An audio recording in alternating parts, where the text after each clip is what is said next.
Okay. Good morning, everyone. Bonjour à tous et à toutes. My name is Francesco Sorbara. I have the privilege of representing the wonderful residents of Vaughan, Woodbridge. Before I begin, I would like to acknowledge that we are gathered on the Territory 13 lands of the Mississaugas of the Credit First Nation. We also recognize the traditional territory of the Huron-Wendat, the Haudenosaunee. Our city is home to many First Nations, Métis and Inuit people. We are grateful to have the opportunity to work and live in this territory. Today is a great day for our city, our economy, Vaughan residents, and everyone who's looking to our city and planning to work here, live here, and grow their families here. I want to take a moment to recognize the work of our City Council under the leadership of my good and dear friend, the Honourable Mayor Steven Del Duca. Only 2 days ago, Vaughan City Council passed its housing resolution to unlock more family-sized homes for Vaughan families, workers, seniors, students, and newcomers at prices they can afford. Let us always remember that an ambitious plan to address the housing crisis here in Canada can only be accomplished with the support of our exceptional skilled trades workers who start their careers as apprentices right here in the City of Vaughan at the training centres run by LeUNA 183 and the College of Carpenters and Allied Trades. Thank you to these hardworking Canadians for everything you do. Only 8 years ago, the VMC in our city were quite different, right? We were standing. Working in collaboration with all levels of government, this area is now home to thousands of Vaughan residents. That was a game changer for our community. Vaughan residents asked for it, and we worked with all levels of government to make it a reality. This summer, I heard my constituents here in the City of Vaughan share their priorities on housing, cost of living, climate change, and so much more. I can't thank them enough for their feedback. It is their ongoing support and feedback that allows me to represent their interests in Ottawa and ensure our government can keep delivering for Vaughan residents and, yes, of course, all Canadians. But what does that mean? Simply put, as the Prime Minister stated in St. Thomas, Ontario a few weeks ago at the historic announcement of Volkswagen's multi-billion-dollar investment in Canada, confident countries invest in their workers. Confident countries invest in their futures. That is what our government has done since day one and what we are doing today. Whether it is investing in families in the National Early Learning and Daycare Plan, that my family benefits from, the Canada Child Benefit, investing in the Canadian automotive sector to be a global leader in electric vehicles, and ensuring economic prosperity on the ongoing fight against climate change with the key investment tax measures in Budget 2023. That is exactly what we are doing, and that is exactly what Canadians expect us to do. With that, it is my pleasure to welcome Prime Minister Justin Trudeau to the City of Vaughan. Thank you, Prime Minister, for being here today.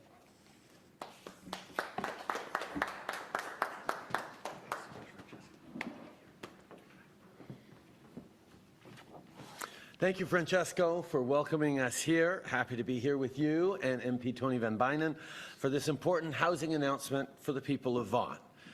Mayor Del Duca, Stephen, so good to be back here with you. So great to be working alongside you. Deputy Mayor Linda Jackson, City Councillors and staff, it's great to be here with you all. We're here today because there is an urgency in our communities. There's an urgency to build more homes and to bring the prices of housing down. Stephen knows this. Stephen knows this because his city, Vaughan, is one of the fastest growing cities in Canada. He wants people to be able to live here and succeed, including middle-class families and young people. And we all know that if we want people to succeed, we need more homes in Vaughan, we need more homes across the GTA, we need more homes right across the country. That's exactly why we launched the Housing Accelerator Fund, to build more homes faster in partnership with municipal leaders. Il y a 3 semaines, on a annoncé une première entente avec la ville de London dans le cadre du Fonds pour accélérer la construction de logements. Aujourd'hui, on annonce une deuxième entente, cette fois-ci avec la ville de Vaughan. Et on va continuer de faire beaucoup d'autres annonces dans les prochaines semaines et les prochains mois. The Housing Accelerator Fund works as an incentive for municipalities to cut red tape and remove barriers. When we launched the fund, we were clear that there are too many barriers that make it too hard to build the homes we need in our communities.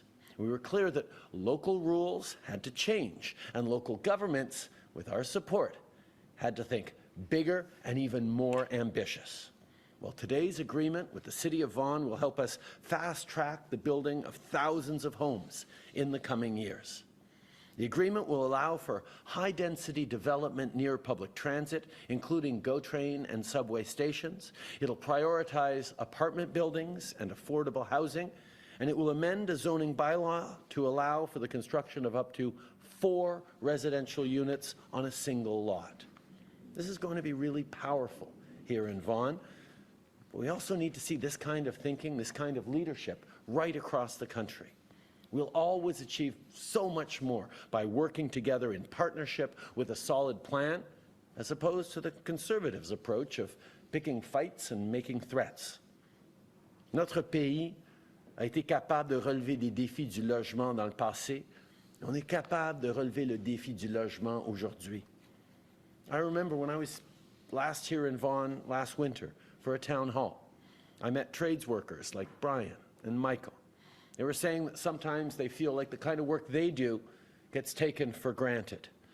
But Brian and Michael and all the carpenters, bricklayers, and tradespeople out there, we need your skills, we need your hard work, we need what you're bringing more than ever before. We're cutting red tape so we can put more shovels in the ground faster, so great workers like you can help build more homes for Canadians, and great workers like you can afford to live in great communities like Vaughan. La promesse du Canada, c'est d'améliorer la qualité de vie à chaque génération.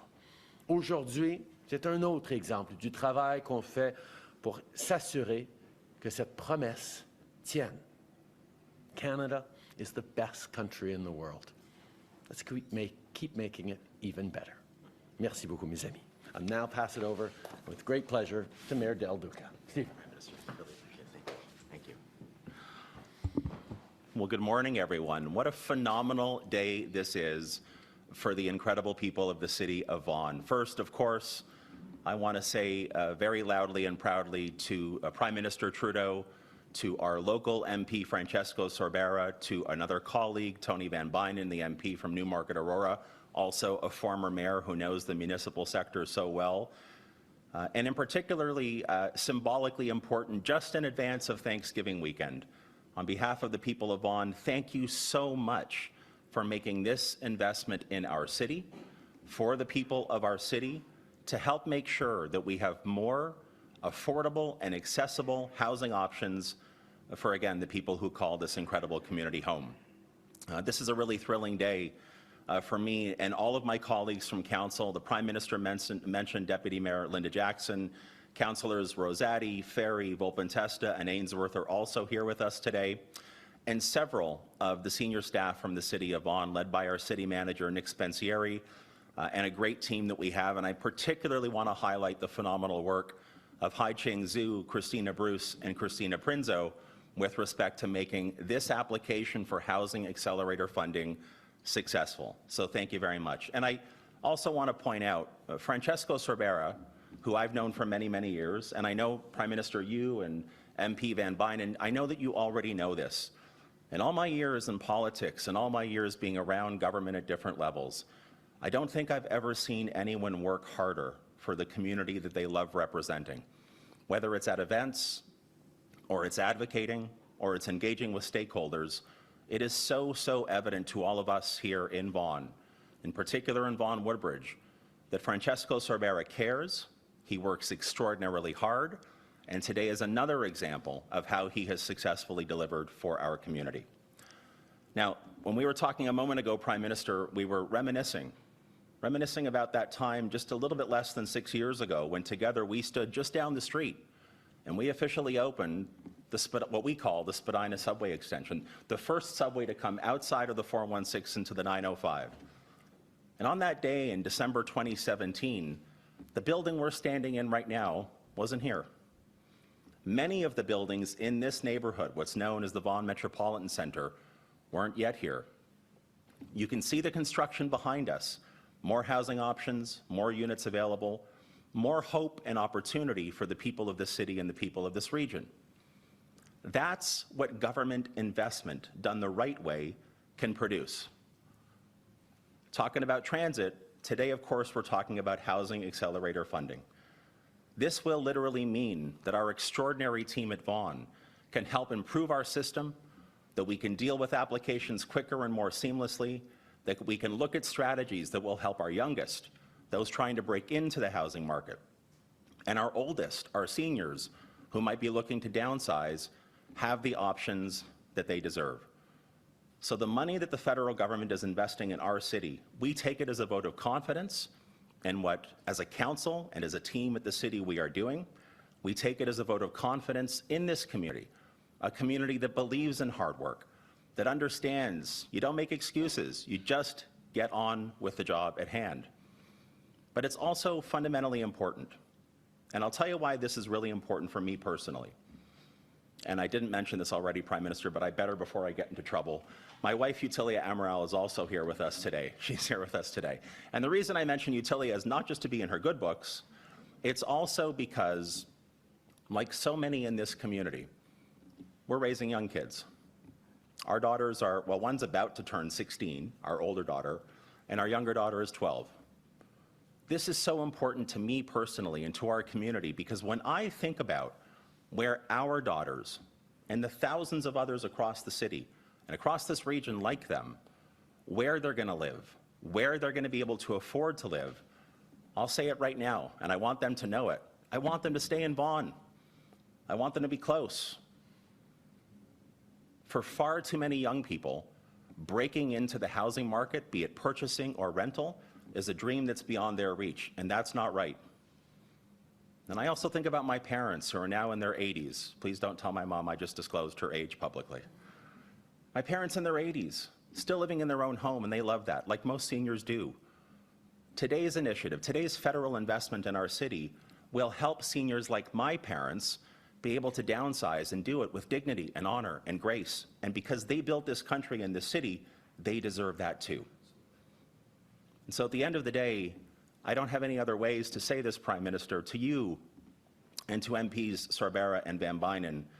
Thank you for having confidence in Vaughan. Thank you for having confidence in the municipal sector to work directly in partnership with us. And thank you for recognizing, and this is the last thing I say, I'll promise, thank you for recognizing that when it comes to delivering on housing, in particular on housing, we must surely know that the status quo, the way that we've always done things, is no longer good enough because it hasn't worked. And that means that every level of government, federal, provincial, and municipal, needs to move past the talking, past the delaying, and get on with the job at hand. And today's investment from the Prime Minister and our federal government is a clear example that he gets it, they get it, here in Vaughan we get it, and with this investment we're going to make magic happen. Thank you very much.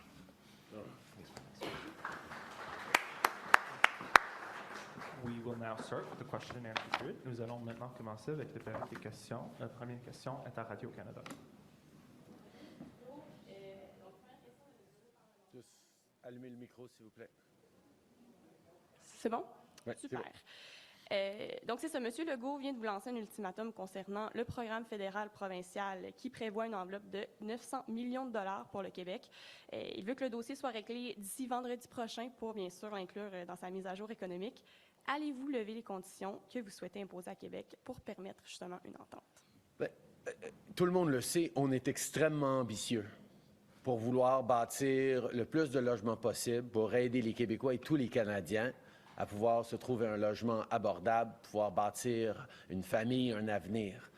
Et on est là avec 900 millions de dollars pour faire partenariat avec Québec pour livrer. On est en train d'avoir de très bonnes conversations, mais je vous assure que l'urgence que je ressens, c'est parce que je veux que plus de Québécois aient accès à des logements le plus rapidement possible. Et c'est pour ça qu'on continue nos très bonnes conversations entre le gouvernement du Canada et le gouvernement du Québec.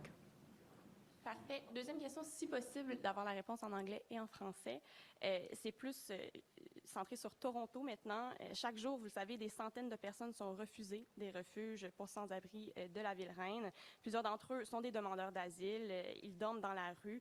La mairesse Olivia Chow réclame 200 millions de dollars supplémentaires pour s'attaquer à cette crise. Pourquoi est-ce que la ville attend encore du financement alors que les gens sont en quête d'une nouvelle vie et dorment dans la rue chaque soir ici à Toronto?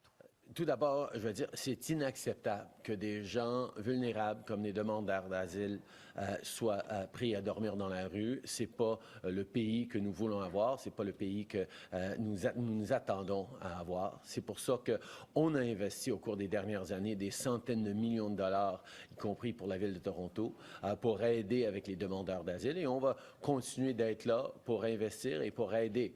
Mais on sait aussi que le gouvernement provincial a un rôle important à jouer et on s'attend qu'eux aussi, ils soient là pour investir, pour aider les gens les plus vulnérables. Mais on va toujours être là en tant que partenaire.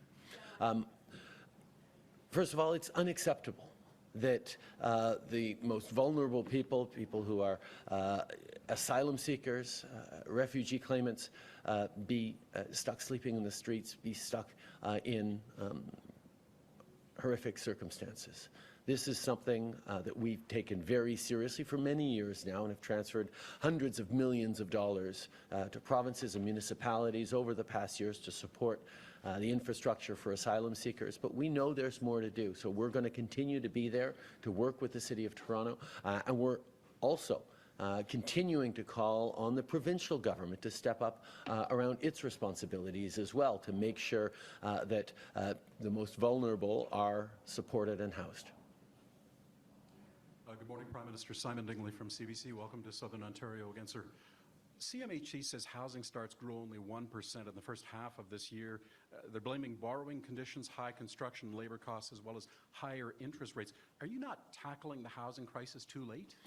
On the contrary, we have been investing over the past many years in a national housing strategy that has delivered homes for 2 million Canadian families.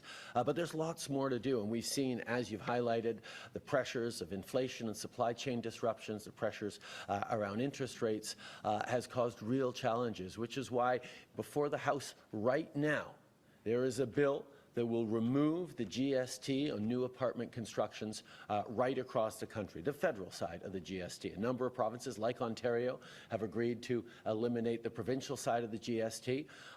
We're moving forward as quickly as possible on this bill. It's unfortunate that the Conservative Party of Canada is choosing to obstruct debate on this, has chosen to obstruct debate on this.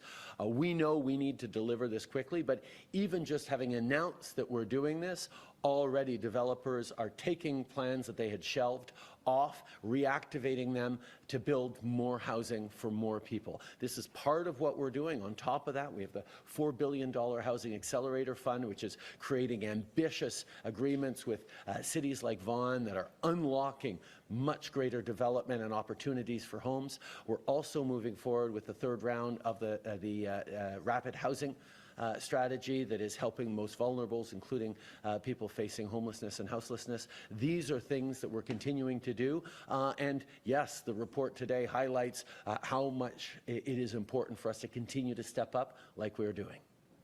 Pouvez-vous la même réponse en français pour mes collègues avec Radio-Canada? On sait très bien que ce soit l'inflation, que ce soit les taux d'intérêt, que ce soit les défis au niveau des chaînes d'approvisionnement, on a eu un ralentissement de construction au cours de la dernière année. C'est pour ça que le travail que nous faisons depuis 2017 pour investir dans le logement abordable, le logement à travers le pays, continue, mais avec des mesures accélérées maintenant. On est en train de débattre devant la Chambre des communes un projet de loi C-56 qui a pour but d'enlever la TPS, le côté fédéral de la TPS, sur la construction de nouveaux blocs à appartements. C'est quelque chose que, juste l'avoir annoncé, déjà, il y a des grandes compagnies à travers le pays qui ont annoncé, qui relancent des projets sur lesquels ils avaient mis pause.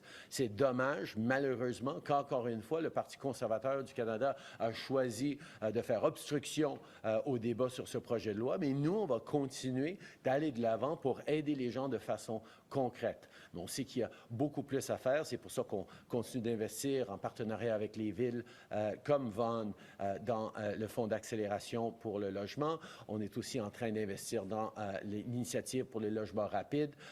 Il y a énormément de choses qu'on est en train de faire et on voit les résultats derrière nous et à travers le pays. Second question, sir. Given the instability in the U.S. Congress right now, how worried are you that American aid to Ukraine is in jeopardy, and is Canada prepared to contribute more to fill in any gaps to Ukraine if the U.S. support dries up? Canada has been stepping up incredibly strongly in support for Ukraine with over $9 billion in military, humanitarian, financial support because standing up against Russia's illegal war is the right thing to do, and standing up for the international rules-based order that matters so deeply for the peace, stability, and prosperity felt by people all around the world is essential. I had a good conversation with President Biden yesterday morning in which he reassured me and other G7 and allies that they were going to continue to be there for supporting Ukraine, but Canada will continue to step up. As we've said many times, we're there with whatever it takes for as long as it takes until Ukraine wins. Je peux rassurer tout le monde que le Canada va continuer d'être là avec tout ce que ça prend pendant aussi longtemps que ça prendra pour défendre l'Ukraine, pour repousser contre la guerre illégale de la Russie. Je peux souligner que le président Biden m'a rassuré avec tous nos alliés hier matin en conversation qui vont continuer d'être là pour appuyer l'Ukraine, mais le Canada aussi va continuer d'être là. Good morning, Catherine with Global News here. So, your government asked the military to find $1 billion in cuts to the defense budget, which the Chief of Defense said will impact the forces. Can you confirm you will go ahead with the $1 billion defense cut? No, because there are no cuts to our military. Every year, we increase our spending on military. We've increased military expenditures by 70% over these past years and into the future, and we're going to continue to invest billions more, including $38 billion for NORAD modernization. We're continuing to move forward with significant upgrades, investments in strong, secure, and engaged, and in the future of our Canadian Armed Forces. Every year we invest more in the men and women who defend our country. We are making sure, as all households are doing across the country, that we're spending on the right things and we're cutting away extra expenditures that are unnecessary. But every year we are spending more on the military and will continue to. And second question, yesterday you said public servants were going to make recommendations to your cabinet about what can be released from the Deschênes Commission. In the interest of transparency, why have you not directed the public service to make as much information public as possible about Nazis who have lived in Canada? The public servants are looking right now at the Deschênes Commission report, making sure and looking carefully at it to see what can be released. We know this matters deeply to all Canadians, and they will make recommendations to the minister in due course. Last question and follow-up. Hi, Prime Minister. Rosa Saba with the Canadian Press. The Muslim Association of Canada and other groups have recently condemned your characterization of people, including Muslim families, who recently protested for what they call parental rights. You used the word hate to describe their concerns, and you've been asked to retract that comment and apologize. Will you do that, and should you have been more careful in the way you discuss this issue? I will always stand up for everyone's rights in this country. Stand up for Muslim communities, stand up for 2S LGBTQI+ communities, stand up for marginalized people across this country, and protect them from intolerance and, yes, from hatred when it is there. I am going to continue to work to bring people together and to make sure our kids are protected while standing up for everyone's rights. This is something that is core to Canada, that we defend each other's rights, that we support each other.